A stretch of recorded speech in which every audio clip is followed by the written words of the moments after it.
اور شیخ صاحب یہ بات بھی کہی جا رہی ہے تجزیہ کاروں کی طرف سے کہ یہ میاں صاحب جو ہیں ان کو تو ہاتھ پاؤں باندھ دیے گئے ہیں، جس طرح سے ان کو ٹکٹیں اناؤنس کرنی پڑی ہیں، سیٹ ایڈجسٹمنٹ کرنی پڑی ہے، اور خود نون لیگ کے رہنما یہ کہہ رہے ہیں سردار مہتاب اویسی صاحب کہ جی میاں صاحب نے تو ٹکٹ ہی نہیں دی ہے، اس دفعہ تو کہیں اور سے فیصلے آئے ہیں۔ آپ اس پر کیا سمجھتے ہیں؟ کیا واقعی ایسا ہوا ہے؟ تجزیہ کار معذرت کے ساتھ میں آپ سے گزارش کروں جی تجزیہ پتہ نہیں کہاں سے یہ کر لیتے ہیں، کہاں سے یہ ساری چیزیں اکھاڑ کے لے آتے ہیں، اور کہاں سے یہ کہا جاتا ہے کہ جی ہاتھ منہ باندھ کے اگر پاکستان مسلم لیگ نون کے پلیٹ فارم سے کوئی الیکشن لڑتا ہے اور وہ کامیاب ہو کے اسمبلی میں چلا جاتا ہے تو وہ مسلم لیگ نون کا پابند ہے، ان کے مینیفیسٹو کا پابند ہے، ان کے اصول و قواعد کا پابند ہے، اور میاں نواز شریف صاحب کو سپورٹ کرنے کا وہ پابند ہے اگر وہ جیت کے نون لیگ کے پلیٹ فارم سے وہ اسمبلی میں جاتا ہے۔ تو اس میں میرے خیال میں تجزیہ بہت جلد بھی آپ نے کر دیا، اگر آپ الیکشن کے بعد تجزیہ کریں تو وہ زیادہ بہتر رہے گا، پہلے تجزیہ میرے خیال میں شاید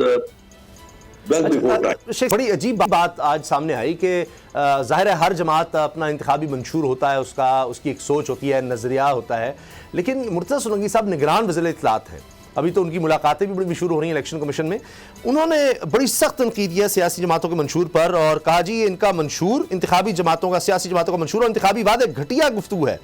آپ کیا کہتے ہیں؟ میں بازی اگر دیکھوں میاں صاحب کا تو میرے خیال میں کبھی وہ انتخابی وعدے کیے نہیں ہیں، ہاں یہ ضرور کہتے ہیں کہ میں محنت کروں گا، کوشش کروں گا، پاکستان کی بہتری کے لیے کوشش کروں گا، عوام کی بھلائی کے لیے کوشش کروں گا، یہ ان کا ماضی ہے، اور مستقبل میں میرے خیال میں شاید میں نے ابھی تک تو کوئی ایسا بیان نہیں دیکھا جو میری نظر سے گزرا ہو کہ انہوں نے کوئی وعدہ کیا ہو کہ میں یہ کر دوں گا، میں وہ کر دوں گا، یہ میں وعدہ کرتا ہوں۔ میرے خیال میں وعدہ کرنا بھی نہیں چاہیے،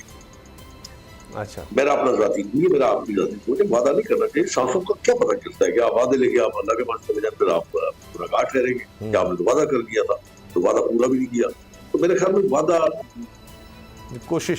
میرا نہیں خیال کہ میاں صاحب نے کبھی ایسا کچھ کیا ہو کہ وعدہ کرے اور لوگوں کا اور شیخ صاحب آخری سوال، بلاول بھٹو زرداری لاہور میں آپ اتنے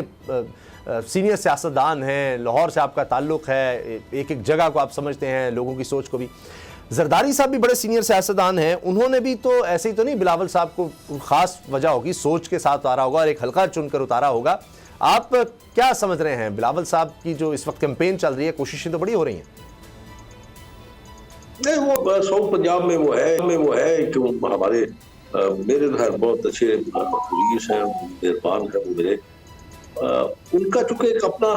حلقہ احباب ہے، ان کا ایک اپنا حلقہ ہے، ان کی وہاں پہ ایک اپنی ذاتی ایک پہچان ہے اور ذاتی سپورٹ ہے، اس میں پیپلز پارٹی کا کوئی ہاتھ نہیں ہے۔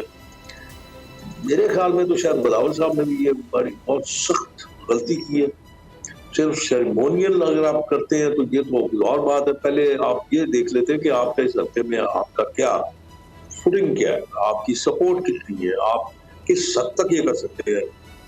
آپ ایک پارٹی کے سربراہ ہیں، آپ کو بڑا سوچ سمجھ کے فیصلہ کرنا چاہیے تھا۔ اب پتہ نہیں کس نے ان کو یہ مشورہ دیا، میں تو نہیں جانتا، اب مجھ سے مشورہ مانگتے ہیں تو میں ضرور ان کو کہتا کہ سوچ سمجھ لیجیے، یہ کوئی اتنا آسان کام نہیں ہے جس پہ آپ اپنے آپ کو داؤ پہ لگا رہے ہیں۔ ٹھیک ہے آپ سندھ میں جیت جائیں گے، کراچی سے جیت جائیں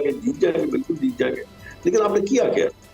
وہاں پہ؟ کیونکہ لوگوں کے پاس آپشن نہیں ہے، تو وہیں تک محدود رہتے تو میرے خیال میں زیادہ بہتر ہوتا، لیکن وہ چونکہ بتانا یہ چاہ رہے تھے کہ پورے پاکستان میں پیپلز پارٹی بھی ہے، زندہ ہے، تو یہ ایک علیحدہ بات ہے، ویسے میں نہیں سمجھتا اچھا لیکن اقدام کیا یا قدم اٹھایا۔ زرداری سیاستدان ہیں، وہ ایسے تو نہیں بلاول کو اتاریں گے یہاں لاہور میں، سوچ سمجھ کے کیا ہوگا نا فیصلہ؟ جنہوں نے کاردانے انہوں نے کبھی نہیں کیا، پر زرداری صاحب کے لیے میرا نہیں خیال کہ زرداری صاحب کا اتنا بہت تھا کہ بلاول کو یا لاہور سے کھڑا کر کے بلاول اس کو بنانے کا مطلب یہ تھوڑی کہ آپ نے پورے پاکستان میں آپ نے کنٹرول کر لیا، یا پنجاب کو آپ نے کنٹرول کر لیا یا لاہور کو آپ نے کنٹرول کر لیا۔ میں نے تو آپ کو عرض کیا ہے، اگر زرداری صاحب نے یہ فیصلہ کیا تو بہت بہت شکریہ شیخ رحمۃ اللہ مسلم لیگ نون۔ ابھی تک ان کے حوالے سے بھی کچھ واضح چیزیں نہیں ہیں، اسی طرح ابھی تک طلال چودھری صاحب کا بھی ہے اور بھی کچھ ہیں سیٹس، لیکن یہ مسلم لیگ نون کے لیے بہت بڑی مشکل بن چکی ہے۔